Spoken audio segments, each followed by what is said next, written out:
Hey, I'm live. Very cool. For those of you who didn't catch that reference, I was doing that Felix the cat clock where the eyes go tick, tock.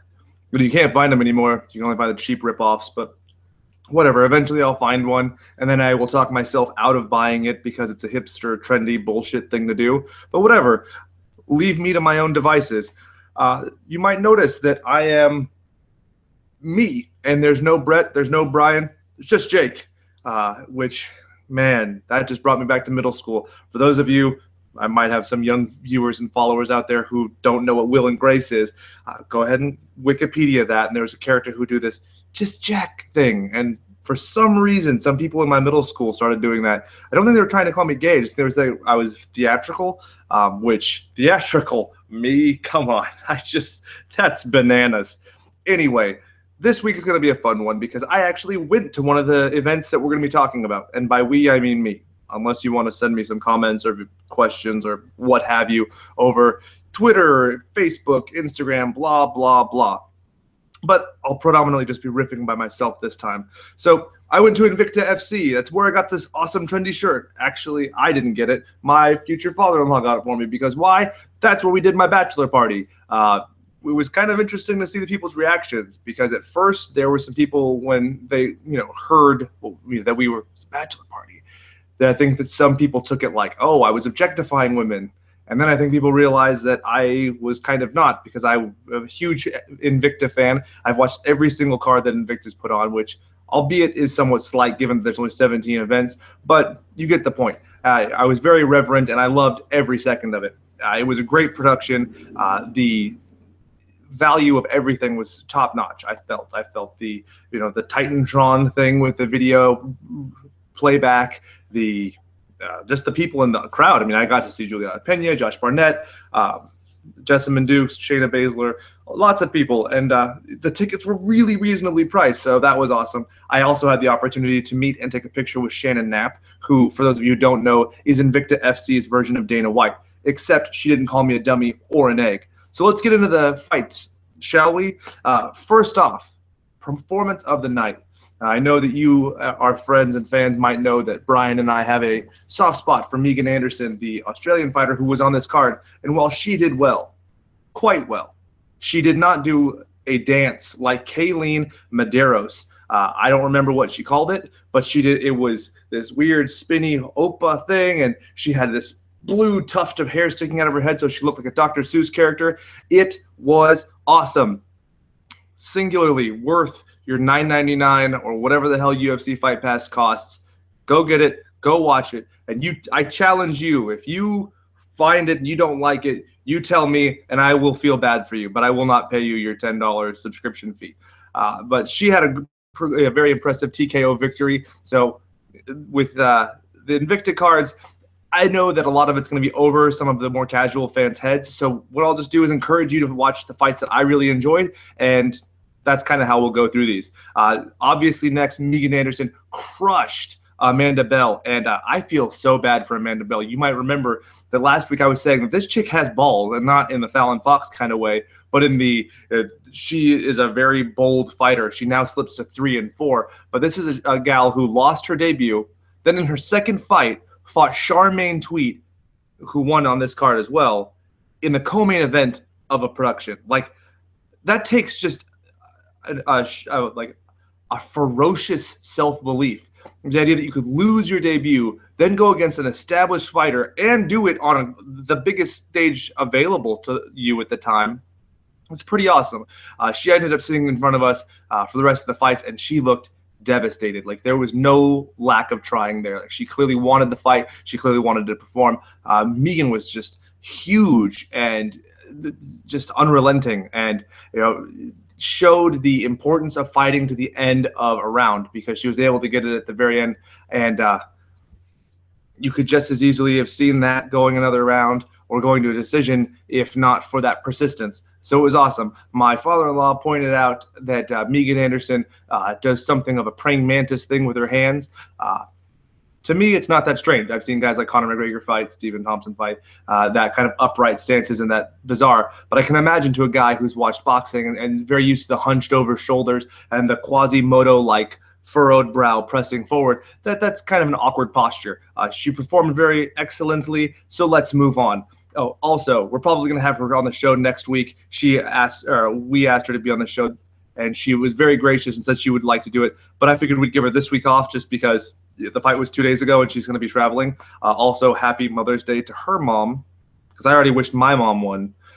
So let's move on. Christine Stanley, the Lost Diaz sister. Not too much my favorite. A lot of showboating.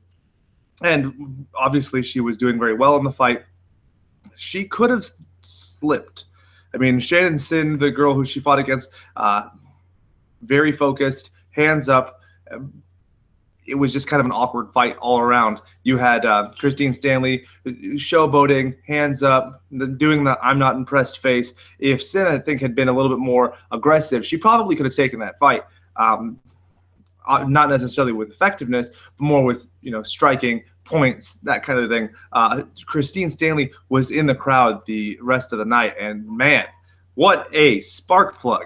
She was talking mad shit to Livia Souza, the gal who was in the co-main event, and just as they're waiting to do the decision, she's just sitting there ribbing her and taunting her and grabbing her crotch at her. It was pretty great, especially because if you watch the Invicta weigh-ins, you saw that Souza went up to Angela Hill, flipped the bird right in her face, and Hill was very poised and everything. But it's nice to see somebody, who gives that treatment, get that treatment. So let's move on. Charmaine Tweet had a stellar showing against LaToya Walker.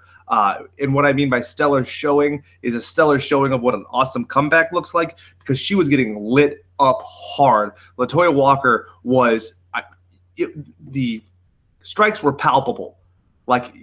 Every time she hit her, it would very much reminded me of the old Pride FC days, where you'd hear, Fedor with that clacking punches, and she was landing and connecting, and then, bada boom, spinning back fist takes out LaToya. She goes flying back, and even from our perspective, we were only 4 rows back. We're watching. Her eyes stayed pretty lucid, but you could tell she was in a bad way. She argued with Herb Dean a little bit, but what are you going to do? It was her first loss. She's now 5-1. I think that she proved that she could be a pretty badass force in Invicta, and I really hope they utilize her and give her some favorable fights to come up. Next, we have the Rachel Ostovich versus the other girl who was also a good fighter. But that was the only fight on the card that I actually felt was a split decision. I feel I got the decision right, all things considered, but there were 2 other split decisions on this card I did not agree with. You had the Laura Howarth versus Alexa Connors. 15 people in my bachelor party, and all of us go, huh? No. We were legitimately confused at how they reached that decision. Now, Alexa Connors was very aggressive. She not only was landing more, she was controlling the cage. It was all the classical things that you do to win fights. I'm not sure what offense that Laura Howarth was able to land aside from the body kick, but what's kind of frustrating is, sure, it's landing, but it's not landing effectively. So is it a significant strike just because it's a kick? These are considerations that we had, but overall, we thought that fight should have gone the other way. The other split decision that shouldn't have been was Angela Hill versus Livia Souza. I keep wanting to say Leticia for some weird reason, probably because my brain is full of shit. But my point being, I don't think that Angela Hill lost by any stretch of the means. I thought that it was a clear unanimous decision. 3 rounds to 2. If not, you can make a solid argument for 4 rounds to 1. The fact that somebody gave it to Souza, I think, just kind of goes back to the old, if you take someone down, you're going to win. The only takedown that she had that was really spectacular was that kind of scissor leg takedown. I think it was in the 4th round. But other than that, I thought that it was a great performance from Hill. I think that I would really like to see her stay in Invicta for a while, establish dominance before trying to go back to the UFC. I really hope that this all hasn't been a mad scramble just to get back there. She's put together 3 wins in Invicta, 2 KO victories, 1 decision victory. And I think that she'd be a great champion. She has a lot of relevance to her. And, frankly, UFC's kind of stripped a lot of Invicta's talent. So I'd like to see some people take back from the UFC a little bit. And, here's a gal who was on The Ultimate Fighter who has some name recognition. Let's get her here.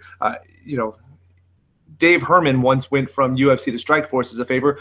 I would really love to see some of the female strawweights and bantamweights from the UFC go down to Invicta. they're getting Cyborg on loan, so why not the other way around? I think that could be really cool. And it's the UFC taking from one hand to give to the other. It's not like they're losing anything because they air Invicta cards, so they still get that cut of the cheese or what have you, if you are a Mouse or Conor McGregor. But let's move on. Tanya Evinger versus Colleen Schneider. Man, that was a rough fight to watch. We were all pulling for Colleen Schneider. We'd split our tickets, so 8 of us bought tickets. Well, I bought them all because I'm a nice guy, but then I got paid back, so it makes me a normal guy. But my point being, on the ticket buying website, you can put what fighter you're there to see so they can get a little kickback. So 8 of us got the tickets for Megan Anderson. 7 of us got it for Colleen Schneider. And man, that was just hard to watch. Like, going into it, the analyst in me was very restrained. Like, this was a hard fight for Colleen Schneider to win, and like, she had a lot of just setbacks against her. You have a gal in Tanya Evinger who is a brutal Ben Askren style grappler, and she had more ways to dominate. And to Josh Barnett's point, stall. Josh Barnett was very reserved for most of the fight, but then in the 4th and 5th round, he really started calling out to Colleen, giving her instruction, but then also just calling it like it was. And that was one thing I really liked to see, was him just saying, like, look, she's going to stall. She has no reason to do anything to put herself in danger at this point. She's won this fight. You need to do something. And I wish that you'd hear corners be more candid like that. But at the same time, maybe they are, and we just can't hear it because there's a roaring, thunderous crowd the whole time. It was a little quiet at points in the fight. I think some people were, you're 6 fights in. I think some people were kind of zoning out at that point. The cervezas were taking effect. But overall, this was an awesome card. Made even better by the moment of the year candidate from Tanya Evinger, wherein she smooched the ring interview lady after puking in a bucket. Like, you can't write stuff like that, because if you did, people would be like, that's tacky. You shouldn't do that. Is this a trauma film? And I might be alienating some of my audience, but you need to look up trauma films if you've never seen them, because they will make you realize that your life is very sensible. And even in your most profane moments, you are not a trauma film. But I digress. Overall, I give the card a solid 9. And I'm really looking forward to the next one. Hopefully, they keep coming back to the OC hangar, because it was a great venue. I loved it. Only the best things to say. Let's move on, shall we? I have a bunch of shit to talk about, and it's only going to time is working against me on this episode, my friends. We have all of UFC Rotterdam to break down and all of UFC 198. And I have a buttload of notes for UFC 198, so I'm probably going to cut down on the Rotterdam analysis, because really, who watched it? Probably as many people as watched Invicta, and I mean, what have you, blah, blah. Let's stick with the lady fights. Jermaine Durmaner. She beat up the Elmos girl. And one thing, the Elmos girl, Anna Elmos, got smooched when she was about to enter the cage, and that was like, oh, hello, haven't seen that in a while. Kind of exciting. I was like, what's going on? Oh. And then I was thinking, like, maybe we could make this like a European tradition where all the fighters just kiss their coaches, because it would be humorous to me, because I'm a child. But let's move on to the real point of that fight. Was Elmos got her stomach kneed through her spine, and then there was the cage behind her, and it was like when you stick Play-Doh through the little grate and it makes the noodles. That's what her liver came out the backside looking like. Jermaine Durmaner had her in a tie clinch and just one knee and then flatline down. Love seeing it. I've noticed that a lot of the female fights end when it comes to body strikes. I think, being completely blunt, women are built to endure much more than men are. You shit out living things and you tear your body apart to do it. So I think that the pain tolerance is much higher. But when your body's filled with toxins that are bleeding out of your liver, hey, that's probably a good reason for your body to lose everything. So that fight was radical. If you haven't seen it, go see it. There are many ways to obtain it, legally and illegally online. Next, Reza Madadi annihilated Yan Cabral with an uppercut, which I declared the uppercut of crushing head bonk. It was pretty great. You should check it out. Josh Emmett got a split decision win over John Tuck, and the noteworthy thing about that is dude had a compound fracture where his bone was sticking out of his skin on his finger, which was disgusting. I feel like the judges kind of gave it to him based on that alone. There was some hullabaloo about the split decision. I've seen robberies. I don't really call that a robbery. I think it was close. I think it was competitive enough to where I'm not going to be upset. Moving on. Magnus versus Gareth. This was great because I love to see standing knockouts. I think that, there are times when it is warranted, and this was definitely one of them. I wholly agreed with this stoppage. There's a head kick, and then there's, the one-arm clinch and just walloping in the face, and Gareth had nothing to go back with. So I thought that was a fun finish. Next, let's talk about Horiguchi versus Neil Seery, which was such a dominant win that one judge actually gave it 10-8 round, the elusive unicorn of the 10-8 round, which I was happy to see. Horiguchi, I thought, went up against Demetrius Johnson too young, and I think that he's reestablishing himself in the division. I think he could easily be a contender once again, and I would love to see it.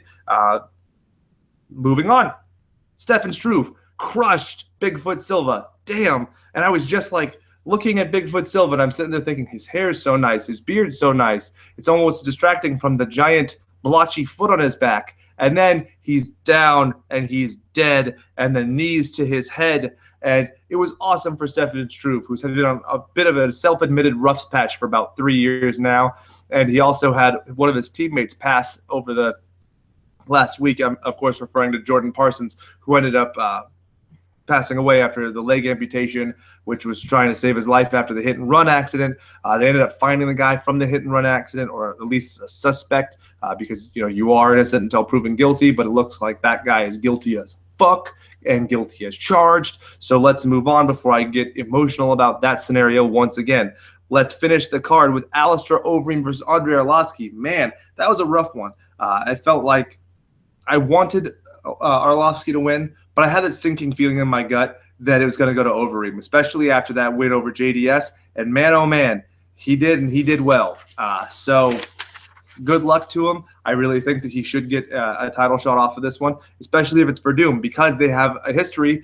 Alistair Overeem is the last guy to beat Fabricio Verdum back in Strikeforce, which is a very awkward fight where Fabricio Verdum laid on his back the whole time trying to bait Alistair into his guard, and Alistair wasn't taking it. So this would be a great opportunity to avenge that loss, show off his improved striking with Rafael Cordero over at Reign MMA. And with that, UFC 198, here we come. You see that? That rhymed with bada bum, for those of you taking notes.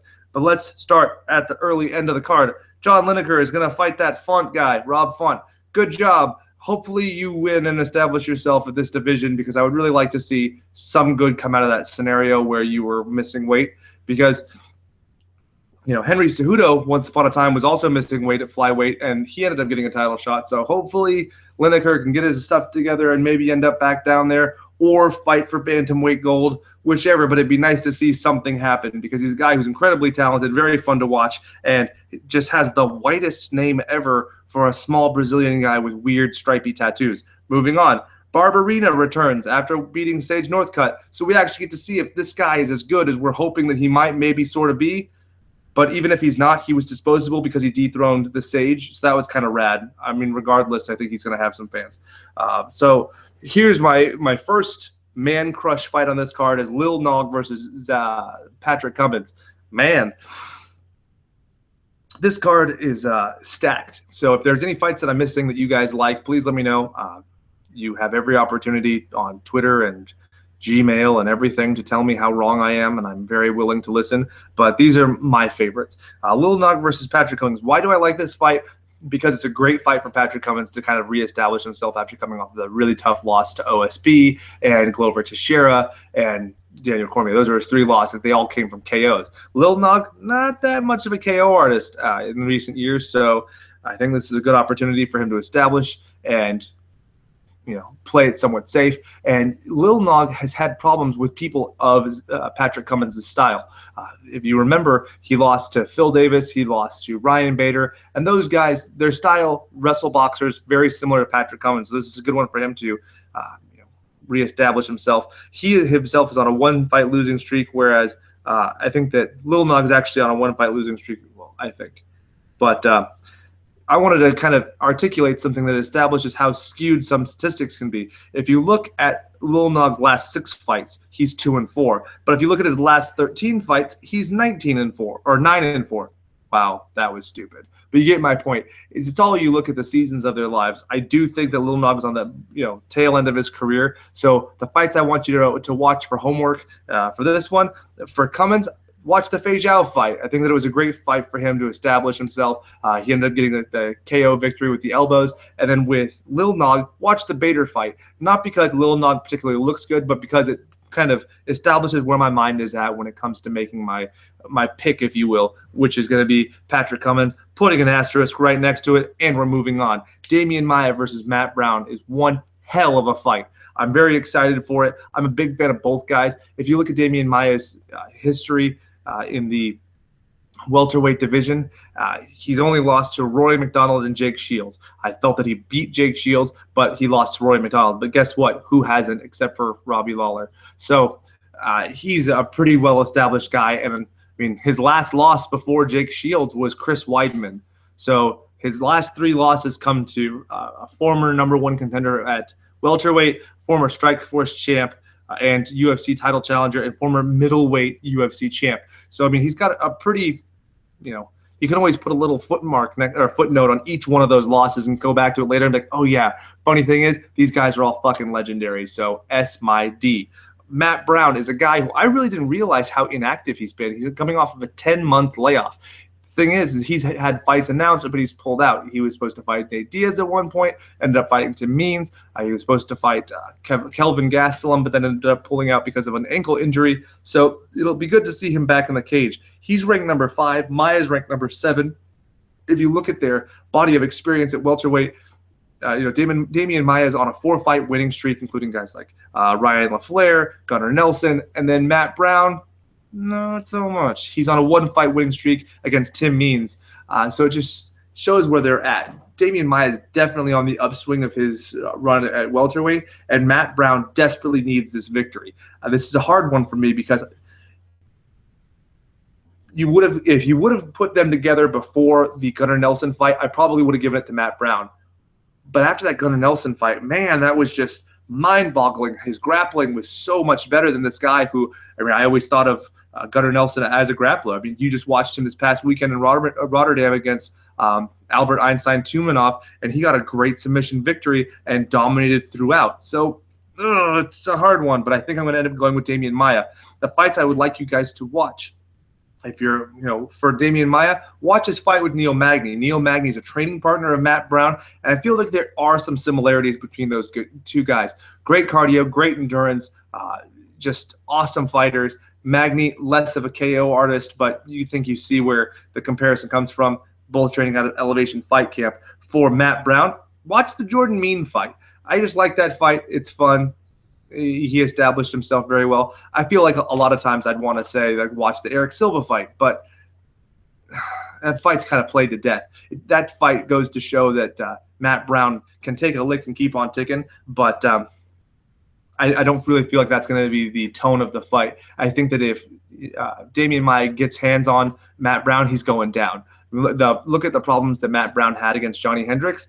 It's because he couldn't dictate where the fight went. The 2 fights that he had recently that he lost were Johnny Hendricks and Robbie Lawler. Robbie Lawler is the king of welterweight, so that's forgivable. But Johnny Hendricks, the reason he lost was because he wasn't able to dictate the location of the fight or the playing field, if you will. So that one, I'm going with Maia. Moving on, we have Mauricio Shogun Hua. It doesn't make any damn sense to me at all. If you are Shogun and you opt out of a fight with Rashad Evans to fight a guy like Corey Anderson, you're being mismanaged. Corey Anderson is on, he's 8-1 if I'm not mistaken. He's on a 3-fight winning streak, all decisions. I think that this is an opportunity for Corey Anderson to look awesome. I think that his last finished win came in, check this out, July 6, 2014, a night that will forever live in infamy because that is the night that Twinkle Toes BJ Penn both was born and died. But that shows how long it's been. We're talking years since he's had a finished victory of any kind, much less a TKO. So that's how he won. It's an interesting situation. I think that he has a very good opportunity to win this fight, and I think he has an opportunity to do so very impressively. If you look at Shogun's history as of late, he doesn't have a whole lot of stellar wins over wrestler guys who are capable of grappling and grinding. I went all the way back. For your homework for him is the Mark Coleman fight, where he won via elbows against a grappler. And then for Corey Anderson, I think you should watch the Fabio Maldonado fight, which is just showing an enduring, tough guy who, little slow, little sloppy, no offense, Shogun, but we both know it's true at this point. I'm not going to be one of the guys who criticizes Shogun and takes a jab and says that he's got a weak chin, but I will note that he's coming off of his two most recent losses were both TKO losses. Corey Anderson, not classically a power striker. In fact, his only loss comes against Gian Vellante, who's just notoriously bullheaded, but also in that fight just kind of breezed through some of those strikes. So my money's on Corey Anderson. Man, I'm giving you hard picks tonight, which I usually don't do because I'm trying to fill time and desperately keep my one viewer's interest. Moving on. Wow. Chris Cyborg, Leslie Smith. Do I need to analyze this one?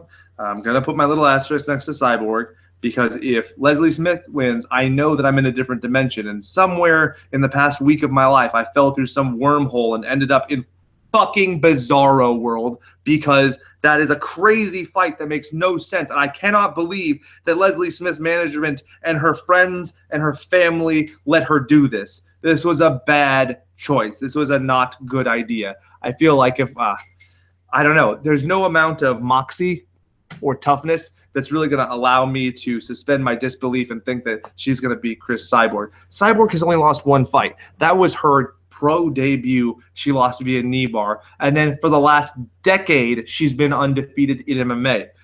Leslie Smith has been undefeated for one fight.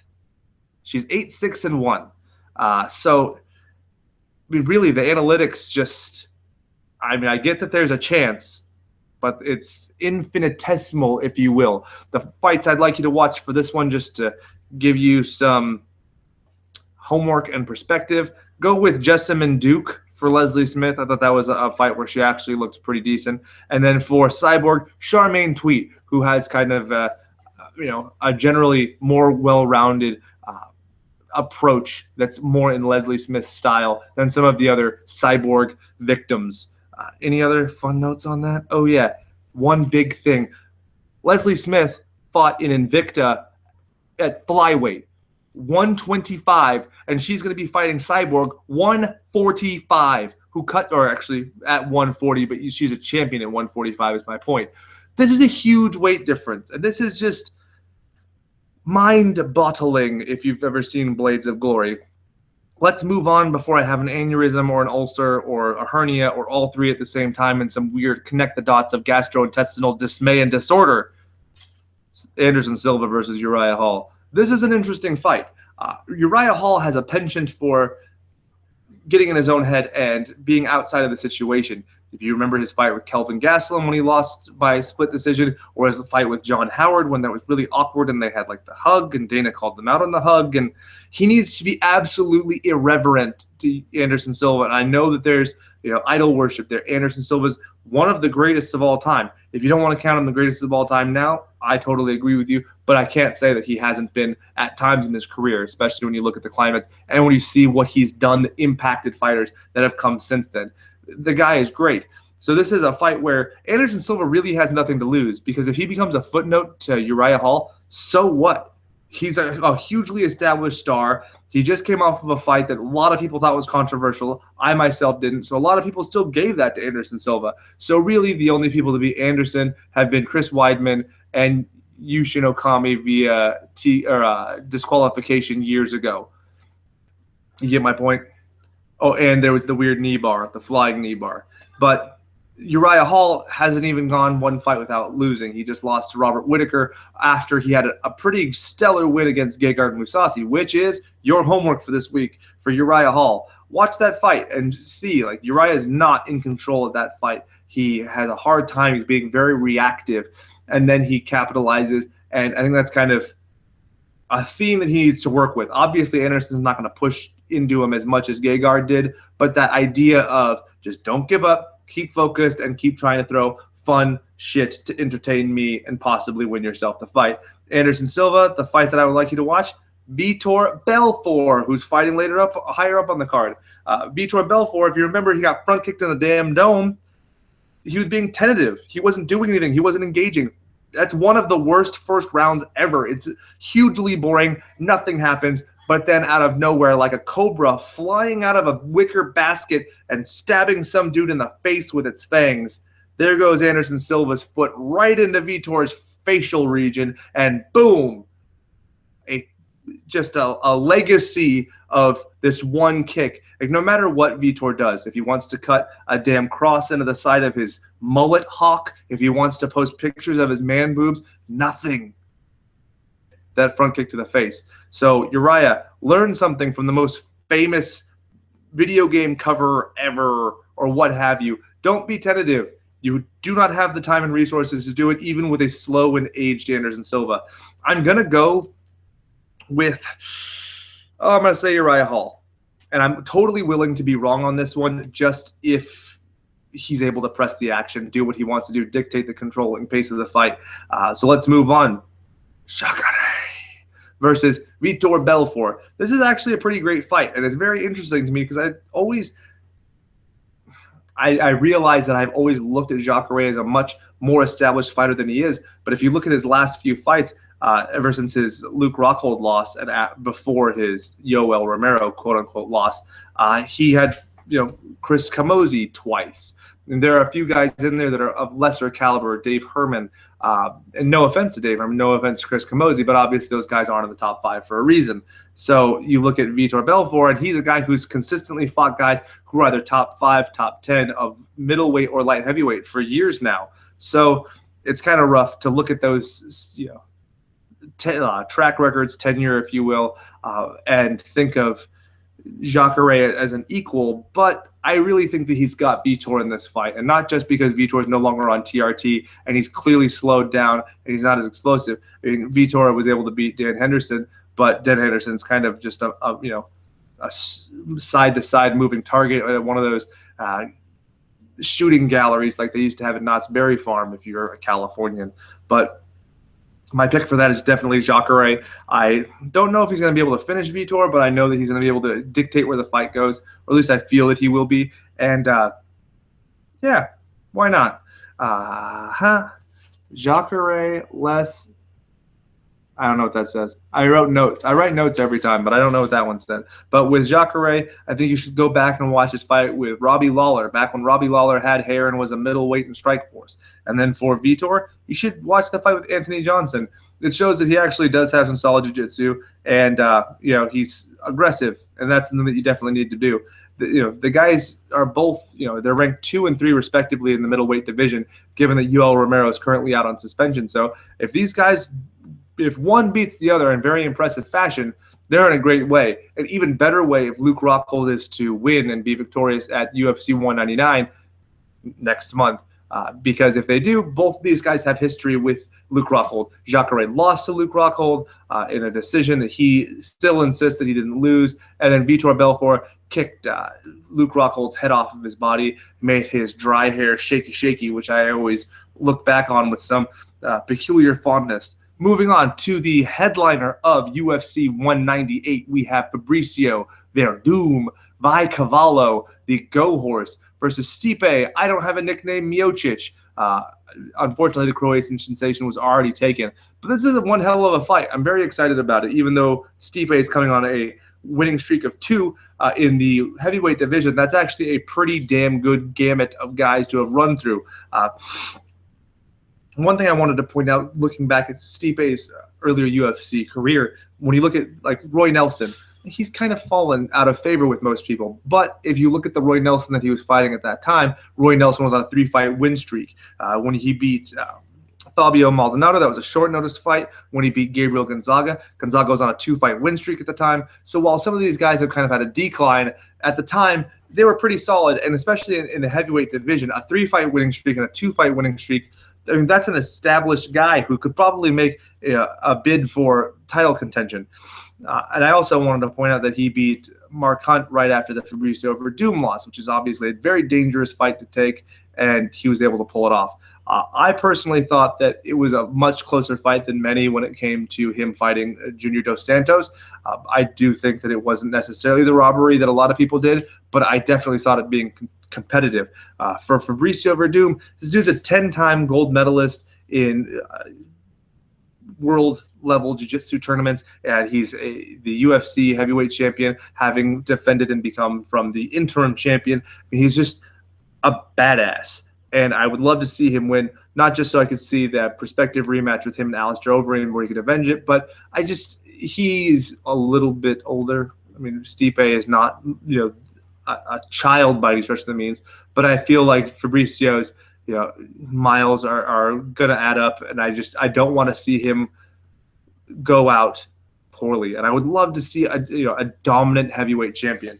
Just because a guy held for a long period of time, like Brock Lesnar held for a surprisingly long period of time, Cain Velasquez held for a pretty decent period of time, but a lot of that was a prolonged title reign due to injuries and inactivity. I would really love to see Fabricio Verdum do it, get it done. I feel like his striking is so much better than it used to be. His jiu-jitsu is still solid. The fight I think you should watch for this, for Verdum's perspective, is the Travis Brown fight. That's one hell of a fight, no matter what. I've watched that fight a dozen times, and I think that he established his dominance and was able to dictate the fight throughout. For Stipe, watch the Junior Dos Santos fight. It shows that he's a tough son of a bitch who doesn't quit, and he's going to keep moving, and he's going to keep trying. And then, he had a possible maybe title shot, but this is the title. So I feel like that hunger, that drive that was so impressive at that time is only going to be there tenfold. So for a recap, my picks for this fight card: Cummins, Maia, Anderson, Cyborg, Hall, Jacare, Verdum. Do you agree? Do you disagree? Why don't you tell me? We'll talk about it. You get some cocoa, I'll get some cocoa. We'll sit down. We'll collab. We'll figure this out. We'll bond. Because that's what I want. A new co-host potentially. Just kidding. I'm spoken for. Even though I'm not wearing my engagement ring, I'm going to get in trouble.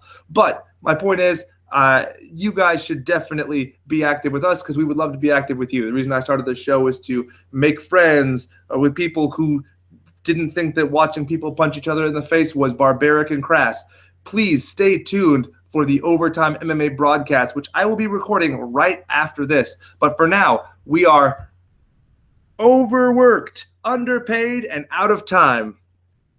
I'm so proud of my new catchphrase. It's not even funny.